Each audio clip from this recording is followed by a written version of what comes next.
Hey, good afternoon, good morning, or good evening to everyone joining in. Thank you again for joining us today. We'll go through the slides a bit in a second, but essentially this webinar is just discussing a bit on some of the key funding and donor trends that we've, made note of over the past couple of weeks. And to get your questions and overall feedback of how this might be affecting your organization and any tips that we have to share with you. I'm Tony Ann Robinson Beck. I am a consultant at MZN International.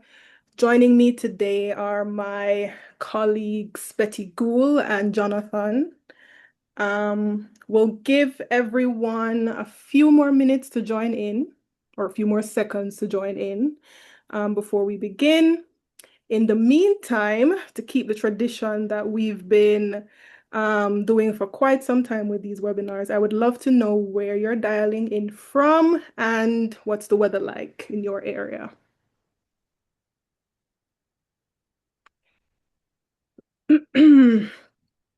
I'm based in southern Germany, so it's a little stormy today, a little rainy, but it's been very nice weather so far over the past couple of weeks. I'm very, very interested to see how, the weather is and where you're calling in from. All right, so I see quite a bit of responses coming in.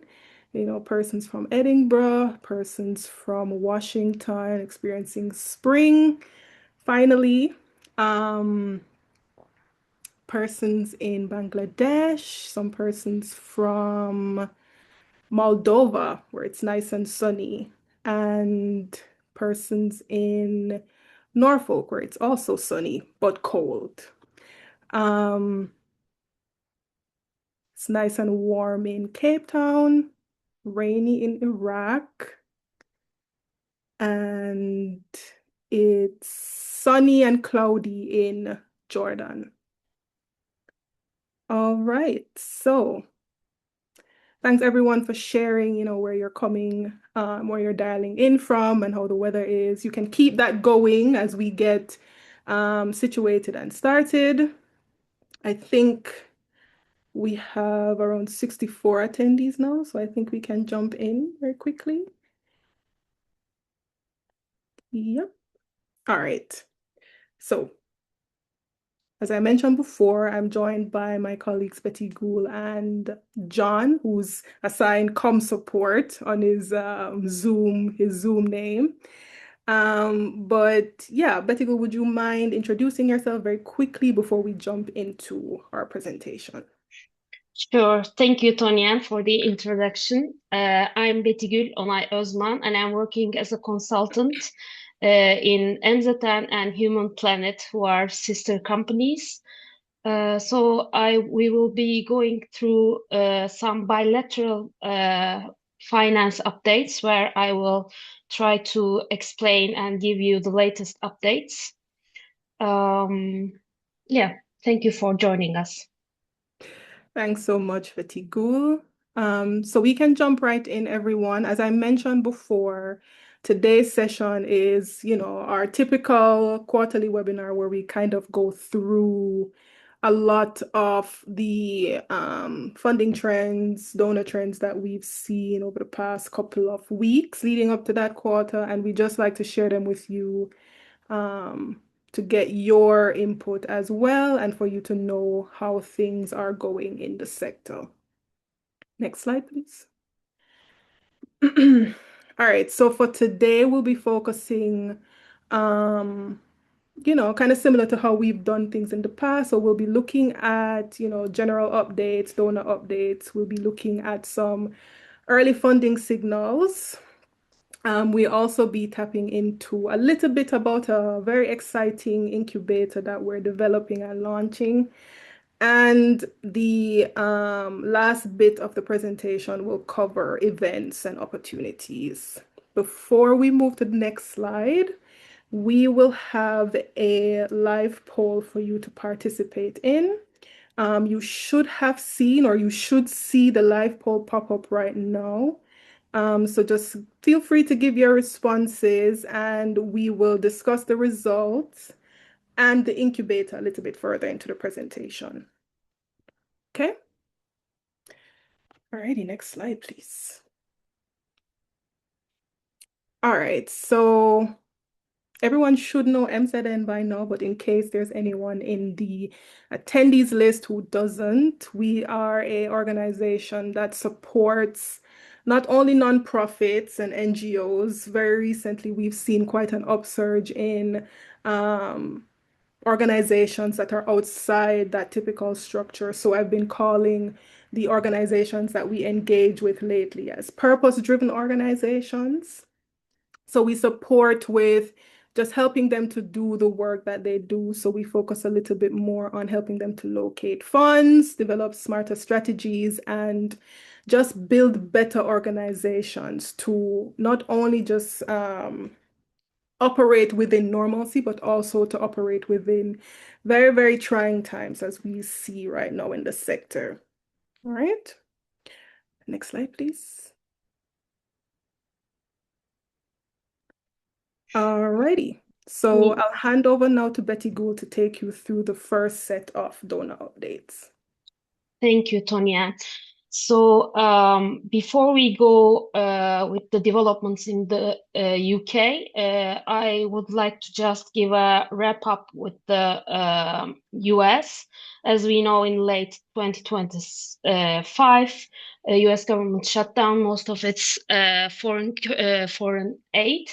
But in addition, new tax laws made it also much harder for charities to raise money from big companies. And the government also stopped funding public radio and television. So by early 2026, the government restored only a small amount, but it limited it to the countries that agreed to help US with certain things like stopping migration. So we see that in the US, private charities are changing their focus from providing basic services to protecting voting rights or keeping democracy in a strong place.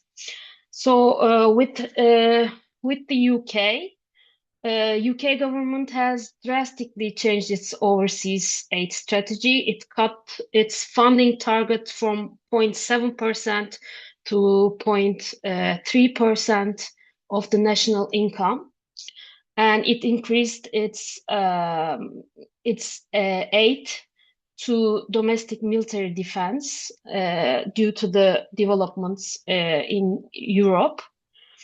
It stopped also it mostly stopped direct country-to-country aid. Instead, it increased to giving to global groups like the IDA, which is the International Development Association. And this money, which isn't leaving the country actually, is used to pay for domestic refugee housing and refugee processing. Also, we see another trend which is also relevant to the US. Because of the chaotic situation in the US, we see that American donors are relocating their assets to the UK. So that's also something to keep in mind. So if we go on to the next one to look at the next slide, please. In European Union, I would like to John, in the European Union, I would like to talk a bit more about the last slide. Yeah. So, like we see the Agora EU framework, which is referring to the administrative change in how EU will distribute its money over the next 7-year budget cycle, because it's going to consolidate civil society culture and media support. And it will allocate 3.6 billion to the serve strength allocating these areas. And within the new structure, there will be a sub-program which will support democracy, equality, and civil society, which is the SER one. So it will increase actually the 1.5 billion budget it had in the previous cycle. And also, in the Eastern Periphery focus for this quarter, EU is aggressively deploying capital to secure candidate states against disinformation, and also they are trying to allocate capital to candidate countries like Moldova, and it's putting on strict reforms on it. Also, to offset the global instability, the European Commission announced 1.9 billion euros for the humanitarian aid budget for this year. So we can go on with Germany. John, if you could go to the next slide, please. So Germany has announced a bit more than 10 billion euros for the BMZ budget. But this means there's decline for this year, and it's hitting the lowest share of the federal budget that it's taking since 2010. And when we look at the amount which is decreased, it's 251 million euros compared to the previous year. And also the specific budgets dedicated to independent charities or NGOs are seeing a direct 15% cut compared to 2 years before as well. And of course, we see that there are global health consequences there, that reduction to global funds are seen from the Germany side. And we see that also, I would like to say, like Germany is concentrating also funds to, for example, to AI. Like Robert Bosch Stiftung, for example, made artificial intelligence its key strategic focus for this year. So they are focusing more on future-proofing technology, and they are trying to build long-term resilience for civil society rather than investing in traditional sectors like vaccines, etc. And the next slide, please. Before you move on, Betty Gul, I just like to make a point kind of at the macro level of how the European donors are positioning themselves. As Betty Gul mentioned, there's been quite a lot of cuts to budgets, particularly budgets that apply outside of the country or the region. And they're focusing a lot more on boosting and pushing for innovation. So a lot of the EU envelopes that you will see outside of the ones that focus more on like humanitarian aid, there's a lot of push for innovative projects. There's also the inclusion of more and more innovative finance envelopes, but we'll discuss that a little bit more in the slide. Overall, what we're seeing is that they're concentrating a lot more regionally on pushing funds around regionally. And then where they're looking outside of the region or outside of the country, they're also looking for more innovation, so more innovative projects, niche areas, and innovative finance. Yeah. So if we want to see the picture overall, we see that state funding is decreasing. And also, although there is some philanthropic discussion going around, for example, the assets of US private foundations can only cover almost 80 days of the federal spending. So it cannot really mathematically as well replace the state support that the civil sector had before. So civic environment is also getting narrower. So there are almost 70% of the humanity is in a constrained state at the moment, which is a number 10-year high, which is the highest in the last 10 years. And also, I talked a bit about the changes in the US, and we see that CSOs are adapting corporate structures which are like limited liability companies and not civil society to be able to position themselves better to the changes which I talked about, like to the changes in the uh, tax changes that happened. And another thing to discuss maybe would be that data sets are not released as much as before in the States. So that puts a pressure on the NGOs for them to spend this money themselves so that like they can know where to invest and what the problem is. Of course, this is some funds going to like another funding revenue, funding spending, which wasn't taking place before. So I think this is it from me. Could we go to the next one, please? Thank you, Betty Gul. All right, so when we're focusing on the UN agencies, I think the most important thing we should look at is the fact that the UN is also recalibrating how they approach their internal operations and their overall funding. I know a lot of you might have heard about UN80 last year, which was basically the organization's way of kind of restructuring internally how they approach their operations because of the sharp funding cuts, primarily from the US. So since the last webinar, we see that the UN80 program is still being rolled out. We heard or we've seen that there's been around a 500 million cut for this year.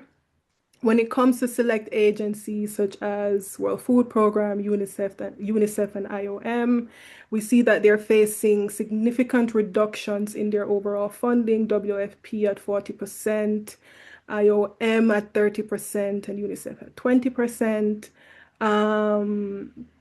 When it comes to looking at how UN80 has consolidated the shifts that it has been proposing. So there were four core areas, of which human rights was one. There was peace and security, humanitarian affairs, and another one that I can't remember right now. But essentially what happened is that out of the four, human rights got the sharpest budget reduction. We're not exactly sure what the implications mean at the moment. We're not sure how this sets the INGO in terms of, how it plans to approach its overall activities, funding, projects, etc. over the next couple of months. But we thought to share this information with you just so you have an idea of how they're positioning themselves and how different agencies have seen budget cuts, so you have the opportunity to prepare yourself. To the very right of the slide, you will see that there has been some sharp impacts faced on the ground. We have examples here from Uganda and WHO and their medical facilities. And it just shows that even though the UN is recalibrating and restructuring, it has real-term implications. So we just have to wait and see how this plays out and how you can position yourselves if you would like to pursue funding from the UN. Next slide, please. Alrighty, so moving on to the philanthropic funders. So these are the foundations we're referring to specifically. As you know, they have picked up a lot of the slack that has been left from the fallout in the international development sector in terms of funding. So you see here that in 2026, they're on record for expanding their funding, and they're giving even more. They're stepping in to fill the gaps left by government, federal cuts, and corporate giving pullbacks. And they're dabbling more and more into the innovative finance or impact investing finance space. What does that mean for NGOs? So this means that there is increased competition because there are a finite number of foundations, and they are absorbing a demand that is outside of what their funding capabilities are.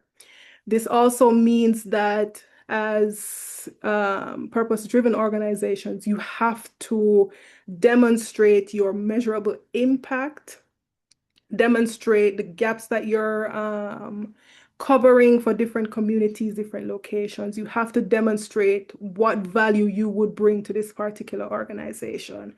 And the organizations that can do this the best will be best placed to attract support. So some recommendations we have to, kind of increase your standing when it comes to engaging with these foundations.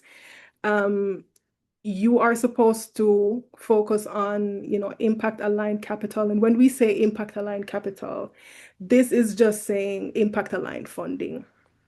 So essentially, the market is shifting in such a way that a lot of the funding opportunities you will see are non-traditional grant-based. And that's a mouthful because this is how I describe the typical funding that we've been accustomed to in the international development space. You apply for a grant, the grant is 100% funding, meaning that you don't have to necessarily show any results, and you don't necessarily have to generate a type of returns per se as we shift to this innovative finance space. So these funding opportunities are declining quite rapidly. So you have to position yourself to aligning with funding opportunities where you can demonstrate the impact that you and your organization will have or has had in the past. The next point we have is to position yourself as a gap filler. And what I mean by that is, what is your value? What are you demonstrating, or what are you doing in your particular space that no other organization can do quite like you?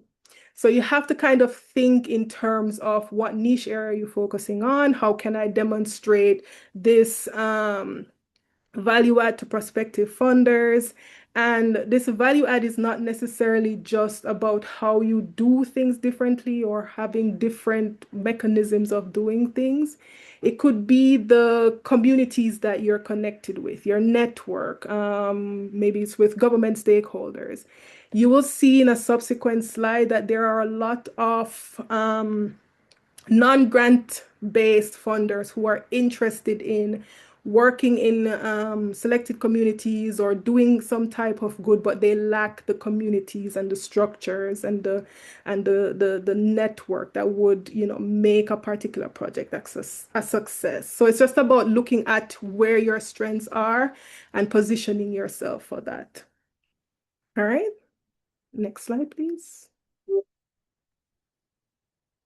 All right, so these are just a few funding signals that we think you should be aware of. So I've been talking about innovative finance, blended finance, impact finance. Those are all similar terms, by the way, for quite some time now. For a quick definition, innovative finance are funding opportunities where the focus is not on a traditional grants-based mechanism, meaning that there may be requirements for the funding to be returned, or maybe there are requirements to use the grant as kind of like a first step to scaling a project. So it's a little different from what we've been, used to in the sector, but it's a growing space. It's pretty much taking over the development sector since the last couple of months, since last year, since USAID collapsed. And as you can see from the slide, it's growing into $1 trillion market, and it's growing very, very fast. Um, so what we would recommend in terms of how to position yourself, we'll go through it a bit more in a subsequent slide. But essentially, what we would like you to consider at this time is to look at the projects that you're working on, seeing if you can like consolidate them at like a portfolio level, focusing more so on the impact and the results from these different projects underneath this portfolio. What you're trying to do is to demonstrate impact evidence. You're trying to demonstrate financial sustainability. You're trying to demonstrate, a reduction of or risk reduction in a particular area. So this would make you a little bit more attractive to not only investors, but also these donors who are more so pushing into the innovative finance space. You would have to invest in, stronger impact measurement. You would also have to adapt your governance structures. Um, it takes quite a bit to transform an NGO to be ready to accept non-grant-based capital. So you have to, not only think on the operational level, but also at the governance level. All right, next slide. And now we are at the live poll. All right, Tony, and before we jump into this part, let me just read out the results so we can all have an idea of what is happening behind the scene. Live poll results.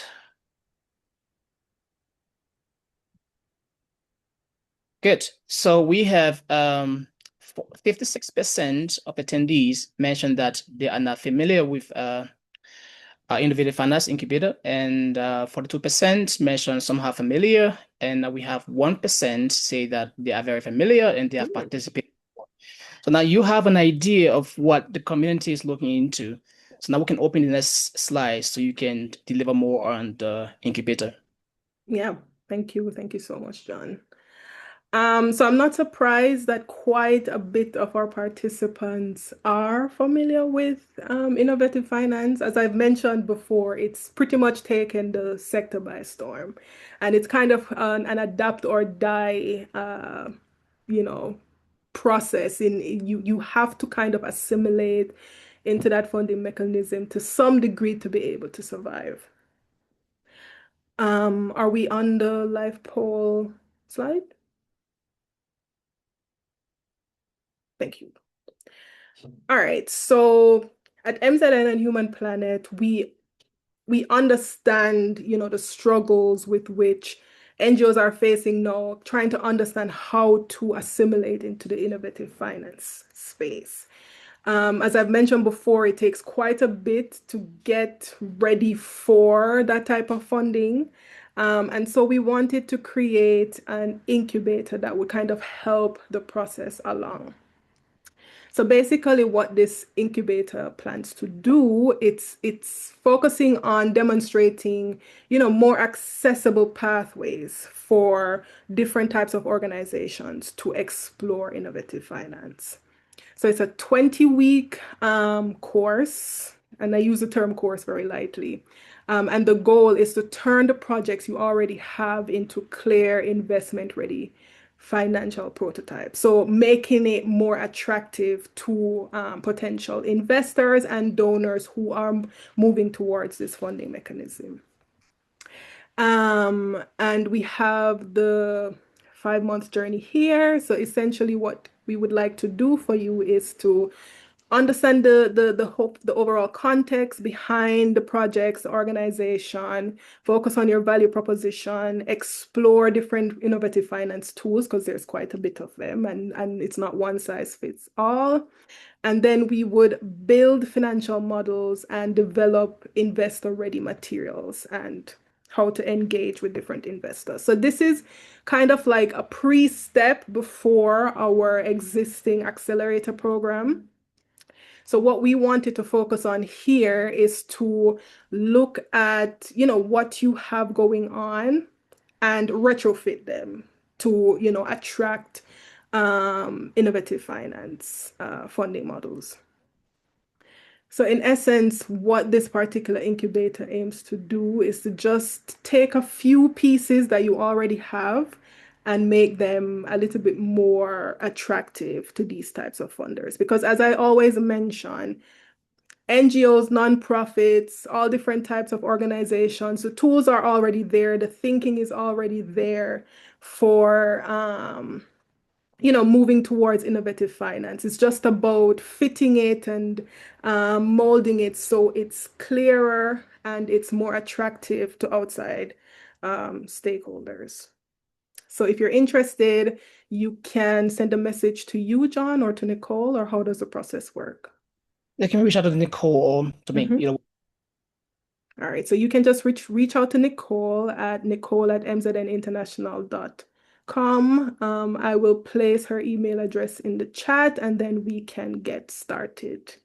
I'm a part of this incubator, so you get to spend a little bit more time with me. Alrighty, next slide, please. So we'll now jump into the Q&A, and we have a couple of questions that in there. Okay. Alrighty. So, Betty, would you mind helping me answering a few questions? Sure. All right, so the first question, would you like to read it or should I? Yep. So the first question here we have, how can NGO gain access to incubator service and how much does it cost? Alrighty, so how you can gain access to the incubator is you would send an email to Nicole. I will put her email address in the chat so everyone can see it, and then we would have a conversation for you to see if this is the right fit for you. And then you would get more information about how much it costs, etc., etc. So just send an email to Nicole and then we will take it from there. Let me put her email in the chat. Hard. Nice to see you again. I hope that answered your question. We have the next question here, Vincent. What are some examples of governance changes required to accept impact investors, blended funders for NGOs and NGOs? I think this is for you, Tonian. Alrighty. So when it comes to the different types of, changes that would need to happen at the governance level. For example, at the board level, we have had experiences with a lot of different types of boards across different types of organizations who are interested in, moving to innovative finance funding models, but they don't know where to start. And when it comes to retrofitting an organization to accept innovative finance, it's not the larger the organization, the more complex the process change will be. So if you are a, agile organization, smaller, maybe medium size, and you are not necessarily constrained by certain systems, it would be an easier process, easier in quotations, because it's still going to be, quite a few changes that you'll have to go through. But if it's a larger organization, more bureaucratic, lots of regulations, lots of things to go through, you would have to kind of understand at the governance level,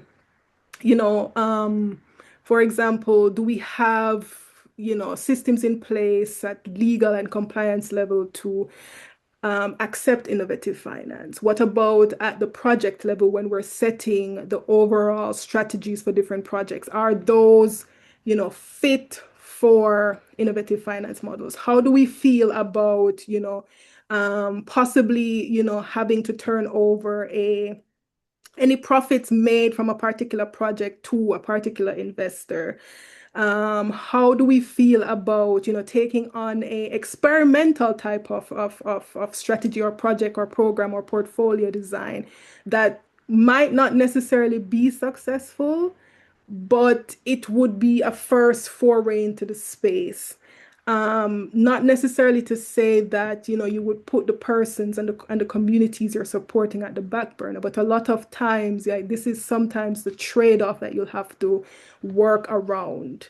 So that's just a bit about how, at the governance level, you would have to assess readiness for innovative finance.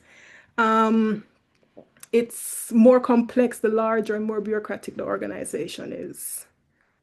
Okay, I hope that answered your question. If there's anything that, I missed, you can let me know. Let me send the email since everyone's asking.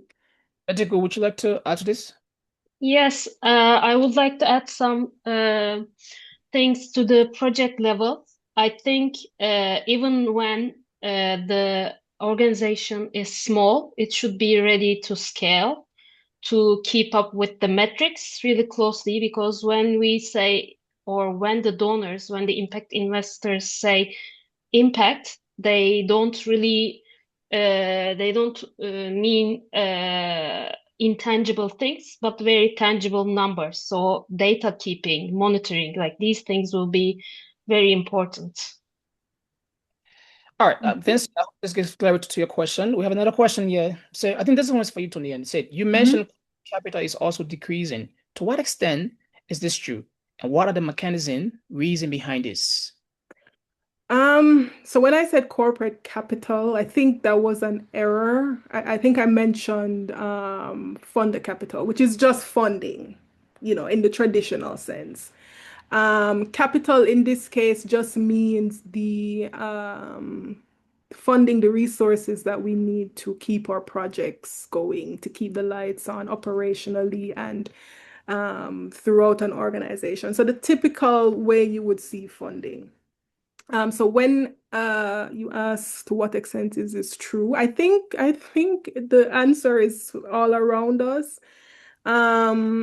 It's since USAID collapsed in early 2025, a lot of organizations have been faced with, funding restrictions, funding losses, have had to close projects and programs. You had the UN example in the slide deck of how this closure of USAID has impacted the international development sector. So I think I answered your question.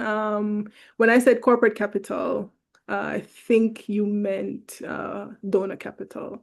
If there's anything I missed or I didn't understand what your question was referring to, you can just type another question and I will answer. And if you need to have a one-on-one with her, please feel free to email her. Does anyone have a meeting? There's another question. I think this one is for me. I can take this one. Is that a way to access the presentation? Yes. There's always a way to access the presentation. You don't need to take frantic notes.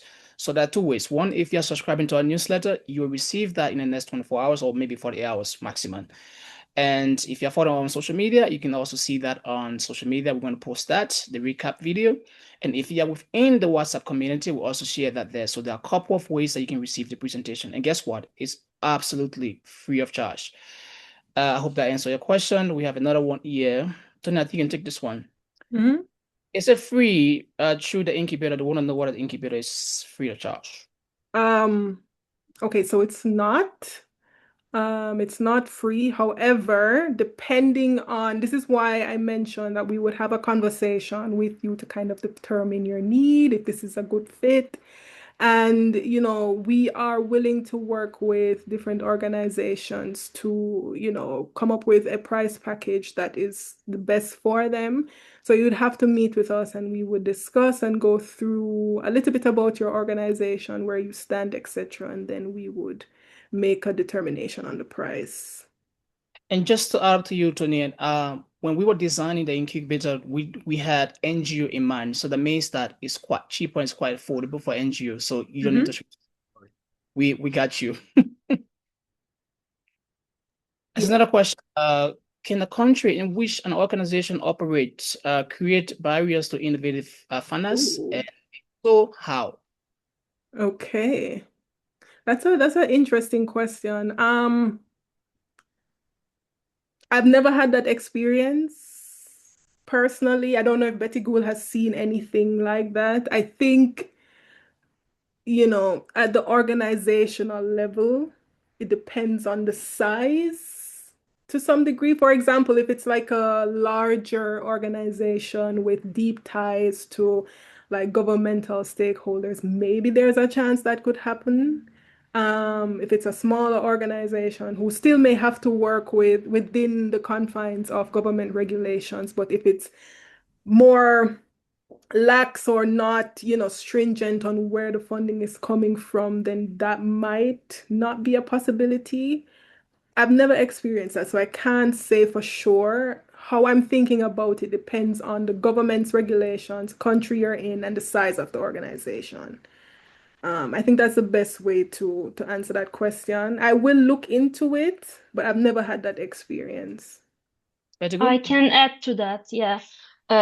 We had when HP was Kois before, Human Planet has acquired Kois last year, and Kois has an extensive portfolio on social impact bonds in many of the conflict areas in the world, like Lebanon, or like it's possible that the risk in that country is very high, but still you can find impact investors who are giving you catalytic funding or outcome-based finance, or who are ready to come up with social impact bonds for you. So I agree with Tonyan. I haven't come across that either. It could be that the risk, because the risk is high, maybe the interest rate would be high, or like you would have to secure more than one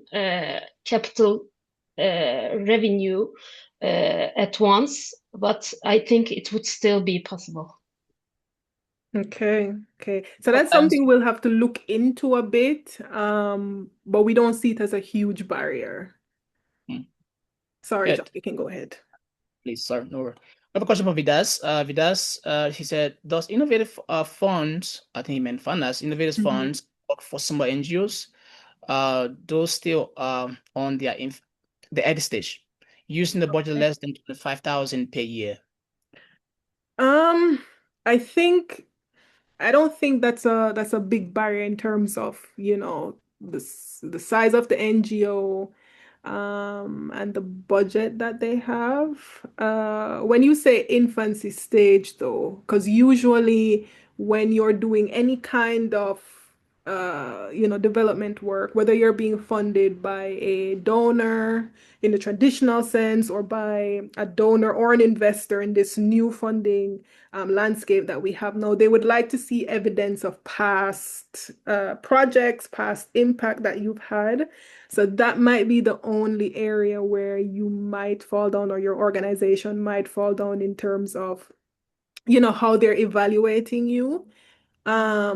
But when it comes to the size and the budget, it's not, those two are not two, they're not barriers really.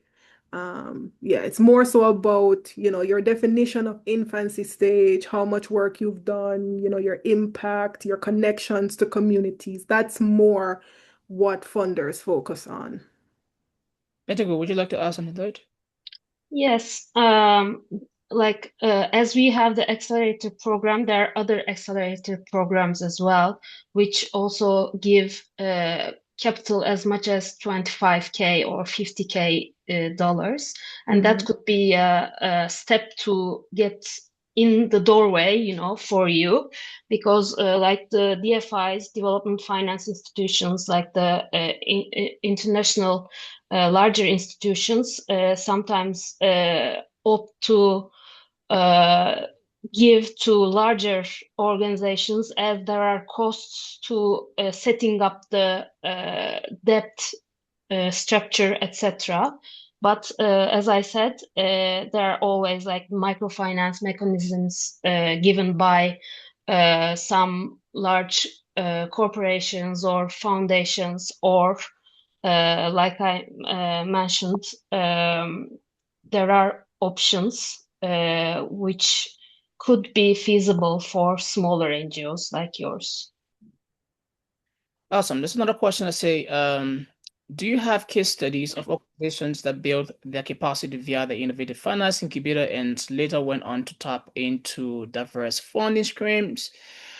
Tony, you can take this one, but I think the answer is no because we've just started. Yeah. So, Yeah. So the incubator is very new. We're just now launching it. So we haven't had any past cohorts to provide case studies. When it comes to the accelerator, which is on the Human Planet or sister organization, that we've been operating for, is it a year, Betty Goo? Like over a year now?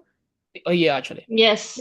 Yeah. So we've been operating that for a year, and we've had a variety of different types of organizations take part in the accelerator, from larger NGOs, nonprofits. We've even had, private organizations who are interested in kind of, blending, grants-based funding with innovative finance funding. So we've had quite a few different types of organizations. I think this is a good idea to compile or pass track record under the accelerator into kind of like a concise case study format, and demonstrate that to, interested participants. So I'm so sorry if I say your name wrong, Mustafior. If you are interested, you can, reach out to Nicole or reach out to me, and we'll schedule a meeting and we'll go through it. We'll discuss past projects and how those run, and you can see if it's a good fit for you. Okay. Would you ask something to it?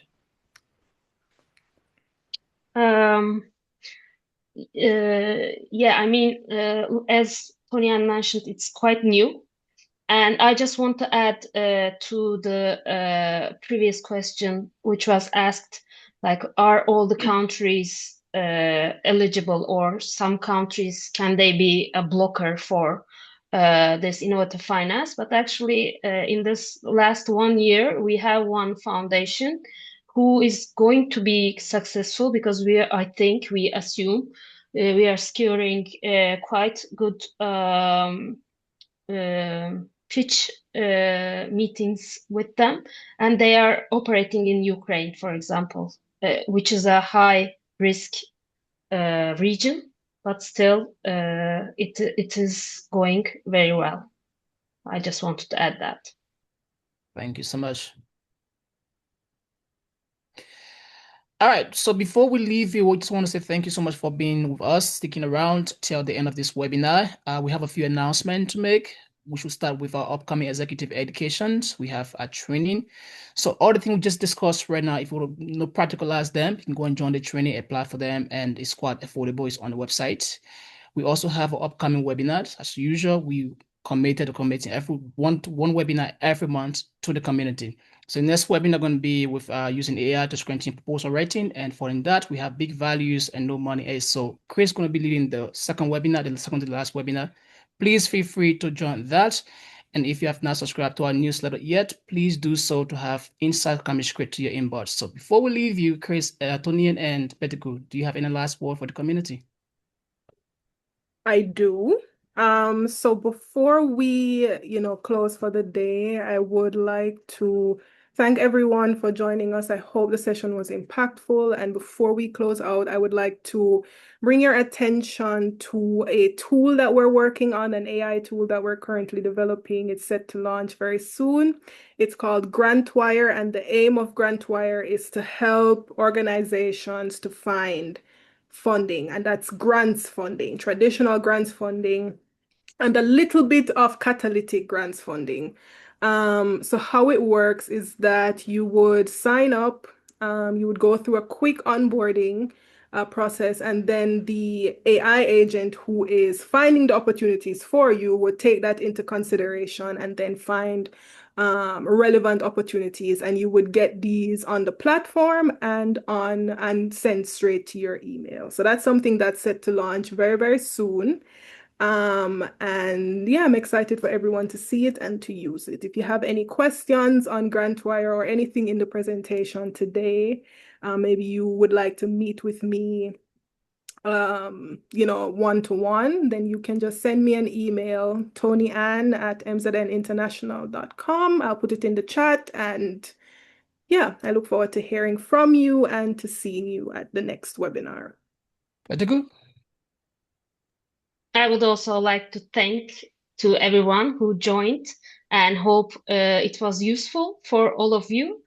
And if you want to discuss one-to-one, I'm also in the accelerator program.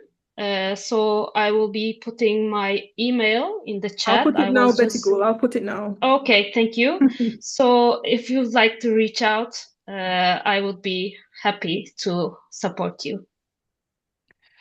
All right, so this is how we come to the end of today's webinar. We want to say thank you to our community for sticking around. Thank you to our expert speakers, Tonyann and Betigu. Your deliberation was really great. And we look forward to the next webinar. Bye, everyone, for now. Goodbye. Bye.